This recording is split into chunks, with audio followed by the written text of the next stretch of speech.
అతి తక్కువ ఫీజుతో కోచింగ్ ఇస్తూ మీ గవర్నమెంట్ ఉద్యోగం కళని నిజం చేస్తుంది లేస్ అకాడమీ. అవును మా మీద ఇట్లా అయ్యింది ఎలిగేషన్స్ ఇట్లా అని మాట్లాడాను నేను ఏదైనా నిజమే చెప్తా, అబద్ధాలు చెప్పాల్సిన నాకు లేదు. సో అక్కడ తను ఏదైతే నేను ఇక్కడ లేనను లేకపోతే నేను ఉండలేదను అన్నదో అవన్నిటికీ నేను రియాక్ట్ అయ్యి చెప్పాను. బట్ నేనేం పర్సనలైజ్ చేసి పర్సనల్గా నేను నిందలేదు. ఎవరి గురించి నేను జరిగింది చేశారన్నారా అక్కడ కనిపించిందే. సో ఒకటి సింపుల్ లాజిక్ అసలు మర్చిపోతున్నారు ఏంటో అర్థం కాలే. ఇప్పుడు నేను లేను, నేను ఉన్నాను. ఇప్పుడు నా మీద కేసు కొట్టేశారంటే నేను ఉండాలి కదా అక్కడ, అంతేనా? నేను ఉండాలి కదా. నేను ఉన్నానంటే ఏంటి, నేను ఒప్పుకున్నాడే కదా. సో ముందు ఒప్పుకోలేదు కదా. సో అయిపోయింది అక్కడే, వేర్ ఎండ్స్ ద మ్యాటర్, అయిపోయింది. ఎందుకంటే నేను లేను అన్న మనిషి నేను ఉన్నాను, నా మీద కొట్టేశారు. ఎలా కొట్టారు? దానిలో ఉన్నాయి కొన్ని. ఏమనింది? 11, నేను 11 అని చెప్తున్నాను.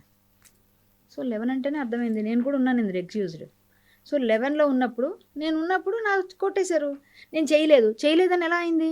అది గవర్నమెంట్దా ప్రైవేట్గా చేయించుకున్నామా అన్నది తర్వాత నేను పెట్టిన కేసులోనో లేకపోతే నేను ఇచ్చే దానిలోనో నా నోటీస్లోనో లేకపోతే ఇంకోటో అప్పుడు కదా బయటకు వస్తుంది. అది అప్పుడు కదా బయటకు వస్తుంది. కోర్టు కదా దాన్ని చూసి నమ్ముతుంది. ప్రపంచం అంతా కోడే కూసింది, బట్ నీకు ఎవరి మీద అభ్యంతరం లేదు. నా మీద ఉందంటే సమ్ పర్సన్స్ ఎవరో పెట్టించారు, లేకపోతే ఏదో నా మీద పర్సనల్ గ్రడ్జ్. సో అది నేను నిరూపించగలిగితే చాలు కదా కోర్టుకి. సో అయిపోయింది అక్కడే. సో నేను చాలా స్ట్రాంగ్ ఉంటా, ఎందుకంటే నేను తప్పు చేయలేదు. నా దగ్గర చాలా పాయింట్స్ ఉన్నాయి, నేను ఇంకా చాలా చాలా రెడీగా పెట్టుకుని ఉన్నాను. నేను ఫైట్ చేస్తాను. ఎందుకంటే నేను ఎప్పుడు కూడా గివ్ అప్ ఇచ్చే మనిషిని కాను. ఎన్ని కేసులు పడి ఉంటాయి మీ మీద? ఎవరి విషయం చెప్తున్నా? ఏ విషయమైనా బోల్డ్ కేసులు ఉన్నాయి. ఆ కేసులన్నీ ఏం కేసులు తెలుసా? గోరక్షణ అవుతుంది, గోరక్షకుల కోసం సపోర్ట్ వెళ్తే మొన్న ఇక్కడ ఖైరతాబాద్ దగ్గర ధర్నాకి వెళ్తే పోలీసులు పెట్టేశారు. ఆ వాడెవడో మాతో వచ్చినోడు, పోలీసులు అక్కడ ఉంటుండగానే వాడు ఎక్కడో మహారాష్ట్ర నుంచి వచ్చాడు గోరక్షకుడు. మాతో పాటు గోరక్ష అంటే మేము అందరం మనవాళ్ళే అనేసుకుంటాం కదా, తీసుకొని వెళ్ళాం. వాడు ఏదో కొంచెం ఆర్ఎస్ఎంలో అని కొట్టాడు. ఇట్లా కొడితే ఏమైంది? పబ్లిక్ ఆస్తులు ధ్వంసం చేశారు, మా మీద పీడీపీపీ యాక్ట్ పెట్టారు. అక్కడ నేను ఉన్నాను. మరి అక్కడ ఎవరికి కనిపిస్తారు? మొత్తం అందరి పేర్లు తెలియదు ఎవరికి. కరాటకెళ్ళి కనిపిస్తుంది. సో కరాటకెళ్ళి A1 అలా అయిపోద్ది. మన పెద్దమ్మ తల్లి గుడి ఇష్యూ అయింది ఆ రోజు, A1 కరాటే కళ్యాణి. సో ఇలాంటివి. ఇంకా ఎవరైనా ఏదైనా ఇబ్బంది పడితే, ఏదైనా లవ్ జిహాద్ కేసులు ఏదైనా అయింది, ప్రాబ్లం అయింది, వాళ్ళకి వెళ్ళి సపోర్ట్ చేస్తాం. అది అక్కడతో అయిపోదు. ఇంకో దగ్గర నేను చెప్తాను శివాన్ని, మీకు ఎవరికి తెలియని విషయం. రోజు ఇప్పుడు ఈ క్షణం నా ఫోన్లో చూపిస్తాను నీకు. ఇవాళ ఉదయం కూడా నిన్న సాయంత్రం కూడా పట్టించినాను. రోజు నేను గోరక్షలు కొంతమంది ఉంటారు, వాళ్ళందరికీ నేను ఫార్వర్డ్ చేస్తాను. ఆంధ్ర నుంచి వస్తున్నా. నిన్న నైట్ కూడా పట్టుకున్నారు మా వాళ్ళు. అంటే నేను ఇదే ధ్యాసలో ఉంటా. నేను చేసే పనులు లవ్ జిహాద్ కేసుల కోసం రాత్రి పగలు ఫోన్ వేసి వెళ్ళిపోతాను. నిద్రపోను నేను. ఫోన్ వచ్చిందంటే ఏ టైం ఎలా ఉందని ఎన్నో ఉన్నాయి. అది లవ్ జిహాద్ అంటే ఆడపిల్లల్ని హిందూ అమ్మాయిలు టార్గెట్ చేసి ముస్లిం అబ్బాయిలు ఇష్టం తెలుసు కదా మీకు, వాళ్ళు కేరళ స్టోరీ లాగా ఏదో సంథింగ్ వాళ్ళు ట్రాప్ చేస్తారు అని. ఈ అమ్మాయిలు హిందూ అబ్బాయిలు దొరకనట్టు వాళ్ళకే పడతారు. అది ఎందుకో మరి అలాగో తెలియదు, వాళ్ళు ఏం చేస్తారో తెలియదు. మీలాంటి అబ్బాయిలు ఉన్నారు హిందువులు, మీకు పడరమ్మా, ఖచ్చితంగా పడరు. ఖచ్చితంగా అక్కడే పడతారు, వాళ్ళు ఏదో ఉంటుంది అక్కడ. సో వాళ్ళు పడకుండా దాని తర్వాత నికాహాల ఎన్ని చెప్తామో తెలుసు వాళ్ళకి మేము. ఈ లవ్ జిహాద్లో ఎన్ని రకాలుగా అమ్మాయిల్ని ఇది చేస్తారో, ఆ అబ్బాయిలకి ఎన్ని సపోర్ట్. మీరు కేరళ స్టోరీ చూస్తే అర్థమైపోతుంది. నిజం అదే జరిగేది, అదే ఎవరేమనుకున్నా జరిగేది అదే. కాదు అనడానికి లేదు, మదర్ ప్రూఫ్స్ ఉన్నాయి. సో పట్టుకెళ్ళిపోవడం ఏంటి? అమ్మాయి నిన్ను వదిలేసి, ఇప్పుడు నువ్వు అన్నయ్య అయితే నువ్వెవడో అసలు నాకు నువ్వు అన్న కాదంటది అని వెళ్ళిపోద్ది. అమ్మ నాన్న వదిలేసి మనం ఎంత ట్రై చేసినా వినదు. ఎన్నో ఉన్నాయి అందులో, చాలా రకాలు ఉన్నాయి, ఎన్నో రకాలుగా ఉంటాయి. మేమైతే ఒక డాక్టర్ దగ్గరికి వెళ్ళాము, పేర్లు ఎందుకు అవసరం లేదు. తెల్లవారుజాము 4-5 వరకు కూర్చున్నాం మేము. కూర్చొని అమ్మాయి బ్రెయిన్ వాష్ చేస్తే అమ్మాయి మారింది. అంటే అబ్బాయిని చేసుకోవడానికి. అబ్బాయి సాఫ్ట్వేర్ ఇంజనీర్, అమ్మాయి డాక్టర్, పోస్ట్ గ్రాడ్యుయేషన్కి వెళ్తుంది ఆమె, డాక్టర్ ఇదైపోయి. అలాంటి అమ్మాయిని పటాయించారు. అంటే మొన్న ఒక పాకిస్తానీ కేసు చూశారు మీరు, దాంతో మీ అందరికీ తెలుసు. మేము నెలలో కరాటే కళ్యాణి మంచే చేస్తుంది అని చాలా తక్కువ మందికి తెలియచ్చు. నేను ఎప్పుడు బయట చెప్పను ఇవన్నీ. సో రోజు నేను ధర్మం కోసం, నా దేశం కోసం, నా రాష్ట్రం కోసం, లేకపోతే నేనున్న ప్రదేశంలో ఎవరైనా వీటి కోసం పనిచేస్తూ ఉంటాం. దానివల్ల రూపాయి ఏమీ రాదు మనకి. తిరిగి మన పెట్రోల్, మన డబ్బులు మనం ఖర్చు పెట్టుకొని మనం వెళ్ళాలి. ఇప్పుడు నేను దూరం వెళ్ళాలి, ఎక్కడో లింగంపల్లి వెళ్ళాలి, ఇక్కడ నుంచి వెళ్ళాలంటే 1000 రూపాయలు పెట్రోల్ ఈజీగా కాలుతుంది నాకు వెళ్ళి రావడానికి కదా. అది నాదే, నేనే వేసుకోవాలి, నాకు ఎవరు ఇవ్వరు. నా పిల్లలు అయ్యో మన హిందూ అమ్మాయిలు ఇలా ట్రాప్ అయిపోతున్నారే, ఇలాంటి బాధలు పడుతున్నారే, రేపు పొద్దున వాళ్ళు ఫ్రిడ్జ్లో దొరుకుతారా, సూట్ కేసులు దొరుకుతారా అనుకునేవాళ్ళు. అంటే అందరూ అట్లనే ఉంటారా అని మాట్లాడతారు ఫస్ట్ వాళ్ళు. అవును. ఇప్పుడు సేమ్ అదే మామూలుగా మంచిగా పెళ్లి చేసుకొని అమ్మాయి ముస్లిం అబ్బాయి హిందూ అమ్మాయిలు పెళ్లి చేసుకొని కూడా ఉన్నారు కదా కొన్ని జంటలు. మరి అంటే తక్కువ ఉంటారండి, తక్కువ ఉంటారు. అలా ఉండేవాళ్ళు లేరని చెప్పను, చాలా తక్కువ ఉంటారు. అలాంటి మంచి అబ్బాయిలు ఉన్న వాళ్ళు తక్కువ ఉంటారు. మాక్సిమం వాళ్ళకంటే నలుగురిని చేసుకోవచ్చు కదా. ఈ అమ్మాయిని పెళ్లి చేసుకున్నాక వాళ్ళకున్న చట్టం నలుగురు చేసుకోవచ్చు కదా. ఈ అమ్మాయి మీద ఎప్పుడు మోసి తిరిగితే అప్పుడు తలాక్ చెప్తారు. ఇప్పుడు అది లేకపోయినా ఏదో ఒకటి చేసి అమ్మాయికి ఎంతో కొంత ఇచ్చి మన అమ్మ పాకిస్తాన్ మీద అదే అయింది. పాకిస్తాన్ గొడవ అదంతా. అమ్మాయిని ఇప్పుడు అమ్మాయి ఉంటుండగా అమ్మాయి రెడ్ హ్యాండెడ్ ఇంకొక అమ్మాయితో పట్టించిందిగా. సో ఈ అమ్మాయికి బాబు పుట్టాడుగా, మరి ఈ అమ్మాయిని ఎందుకు వదిలేసాడు, మరి చేసుకున్నాడు. సో ఇలాంటి కేసులు ఎక్కువ ఉంటాయి. దానివల్లే మీరు అమ్మాయిలు ట్రాప్ పడకండి. మీరు వెళ్ళిపోయిన తర్వాత మీరు నలుగురిని చేసుకునే అవకాశం ఉంది. మిమ్మల్ని మేము అప్పుడు రక్షించుకోకన్నా ముందే మేము చెప్పుకోవచ్చు కదా అని మేము అన్ని విధాలుగా వాళ్ళు ప్రయత్నం చేస్తాం. ఇదో పెద్ద హెడ్ఏక్ అనమాట మనకి. ఫ్యూచర్కి ఏంటి, ఇప్పుడు ఒక మాట చెప్తా. ఇప్పుడు లక్ష్మి అనే అమ్మాయిని పెళ్లి చేసుకున్నాడు. ఒక ఎవరో అబ్బాయి అజీజో ఏదో పేరు అనుకో, ఏదో మన పేర్లు ఎందుకు మనకు అనవసరం, ఎవరో ముస్లిం అబ్బాయి.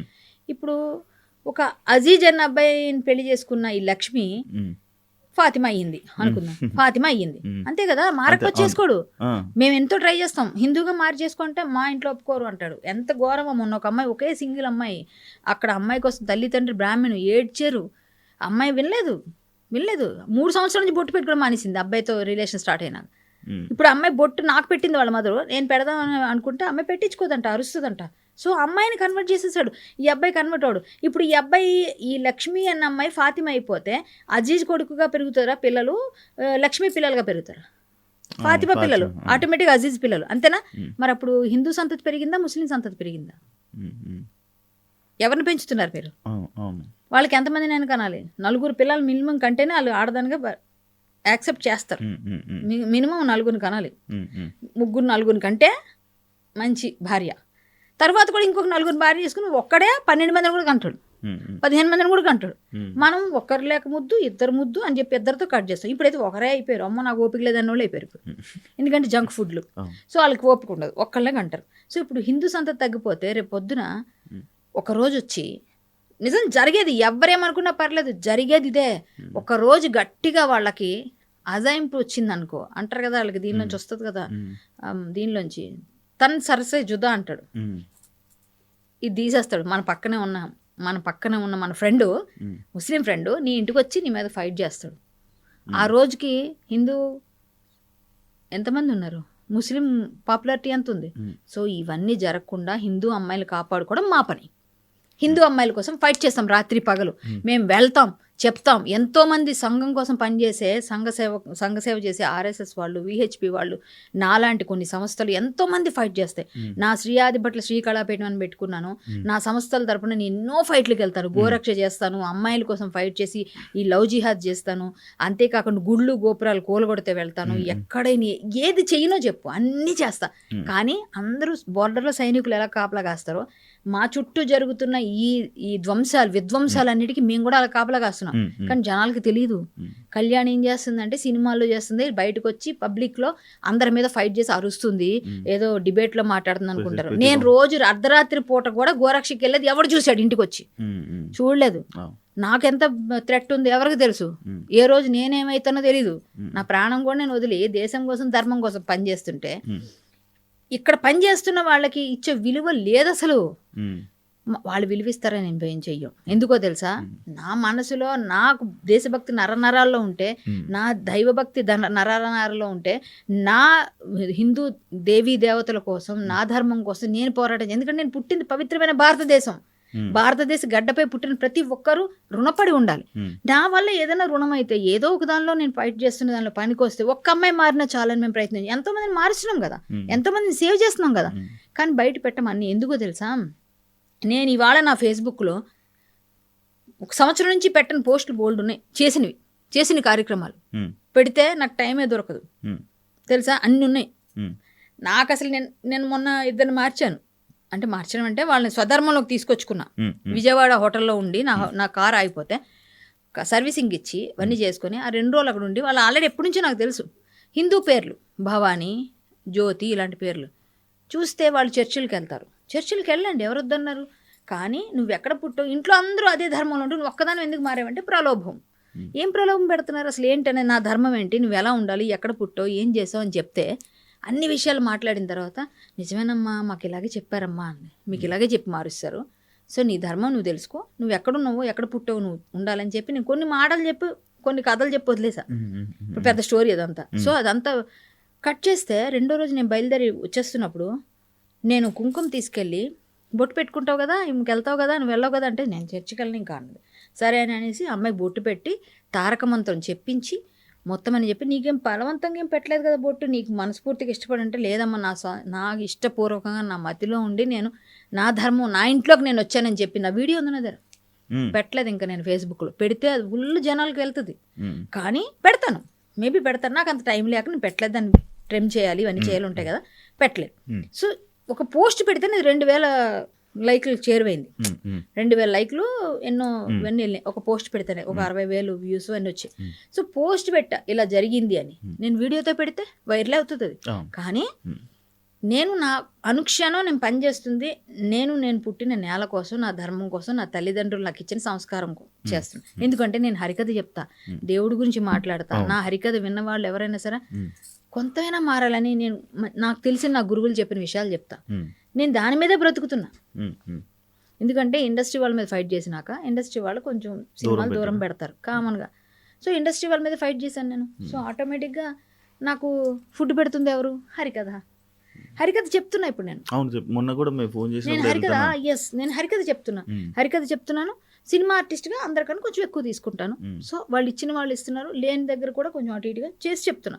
ఎందుకంటే నాకు కొన్ని ఆశయాలు ఉన్నాయి, అవన్నీ నెరవేర్చుకుని నేను హరికథలు చెప్పనని కాదు, నా వర్క్ నేను చేస్తూనే ఉంటాను. సినిమాలు వస్తే సినిమాలు వదలను చేస్తాను. మేము కూడా సినిమాలు తీస్తున్నాం మా తమ్ముడు వాళ్ళు. సో అది ఓకే. ఎంత ఇస్తారా మామూలుగా హరికథకి నేను ఎక్కువ ఛార్జ్ చేస్తాను. అంటే నేను ఎక్కువ, ఎందుకంటే నా టీంతో వెళ్తాను, ప్లస్ నేను సినిమా ఆర్టిస్ట్ కాబట్టి అందరికన్నా నేను ఎక్కువ. బయట వాళ్ళు ఒక 25,000-30,000 తీసుకునే వాళ్ళు పెద్ద ఆర్టిస్టులు ఉన్నారు, వాళ్ళకే తక్కువ ఇస్తారు. హరికథ అనేది చాలా కష్టంగానే తక్కువ ఇస్తారమ్మా వాళ్ళకి అందరికి. నేను అదే అంటాను, ఇప్పుడు పాట పాడితే ఒక సింగర్ వచ్చి సినిమాలో ఒక 2-3 పాటలు పాడితే సింగర్గా వస్తే వాళ్ళకు లక్షల్లో ఇస్తున్నారు. సో నేను కూడా సినిమా సింగర్ని, ఛత్రపతి సినిమాలో పాడాను నేను, కిరణ్ గారు పాడించారు. సో కొన్ని సినిమాల్లో కూడా పాడా. సో అలాంటప్పుడు నేను సింగర్గాను తీసుకోవచ్చు, ఆర్టిస్ట్గాను తీసుకోవచ్చు, బిగ్ బాస్కి వెళ్ళి వచ్చాను, ఫేమ్ ఉంది అప్పుడు నవ్వు అన్నట్టుగా అది కూడా వాడుకోవచ్చు. నేను ఎప్పుడు వాడుకోలేదు ఎంతవరకు వదిలే కానీ బిగ్ బాస్ని. జనరల్గా నేను ఒక ఆర్టిస్ట్గా ఇంత ఇదిగా ఉండి ఒక మంచి దీనికోసం ధర్మం కోసం పనిచేస్తాను కాబట్టి ధర్మబద్ధంగా నాకు ఇంత కావాలండి, నా వర్త్ ఇది, నేను ఇంట్లో తీసుకుంటాను, నా పక్క వైద్యాలు ఉంటాయి, నేను ఛార్జీలు అని చెప్పి చెప్తాను. వాళ్ళకు అంతగా ఇంత అంటారు, లోకల్ అయితే కొంచెం తక్కువ చేస్తాను, నా లోకల్ అయితే కొంచెం ఎక్కువ తీసుకొని చేస్తాను. ఇప్పుడు అవన్నీ ఎందుకు కానీ ఎంత తీసుకుంటామని పర్వాలేదు, నేను కూడా మంచిగా ఛార్జ్ చేసి తీసుకుంటాను. వాటితోనే నేను చేసే మంచి పనులకి, నాకు ఇలాంటి ధర్మ కార్యక్రమాలకి అన్నింటికి పనికొస్తాయి. ఏ రోజైనా ఎవరో ఒకరు ఫోన్ చేసి అక్క అది కావాలి ఇది కావాలని ఏదో జాతర నేను చేస్తున్నాను అంతే. ఈ గోరక్షణ అనేది కానీ, ఈ లవ్ జిహాద్ అనేది కానీ, ఈ టెంపుల్స్ మీద ఏదైతే హిందుత్వం మీద మీరు ఫైట్ చేస్తున్నారో దేనికి అంటే ఇదంతా ఒక పొలిటికల్గా మీకు ఏమో బీజేపీలో సీట్ కోసం అని చెప్పి కూడా కొంత కామెంట్లు కానీ ఇవి కానీ వస్తున్నాయి. అంటే నిజంగా మీరు పొలిటికల్ ఆ సీట్ కోసమా ఇవన్నీ చేస్తుంది? సో నేను నా 13వ ఏట నేను ధర్మం కోసం నేను హరికథలు చెప్పడం మొదలుపెట్టాను. ఇప్పటికీ హరికథలు చెప్తున్నాను. మరి అప్పుడు నాకు పొలిటికల్ ఎజెండా ఉందా? 13 ఏళ్ళ నాకు 13 ఏళ్ళు. అప్పటికి నాకు 13. And don't forget to subscribe to iDream. And for more videos, please subscribe to iDream. Please subscribe to iDream. Please subscribe iDream. And please subscribe to iDream. For more videos, subscribe to iDream. please like, share and subscribe to the channel. Congratulations, iDream. Subscribe to iDream. Subscribe to iDream. So subscribe to iDream Media. iDream ki iDream team andarki huge congratulations. Please subscribe iDream Media. Please subscribe to iDream. Subscribe iDream. Please subscribe to iDream. iDream అంటే నా కళల ఛానల్ను subscribe చేసుకున్న నోరు తిరుగుతలేదు, మీరైతే గంట గుర్తు కొట్టండి. For more such videos, please subscribe to iDream. Subscribe to iDream. Please subscribe to iDream. Please subscribe iDream Media. Please do subscribe to iDream. Please subscribe to iDream Media. For best entertainment and information, please subscribe iDream.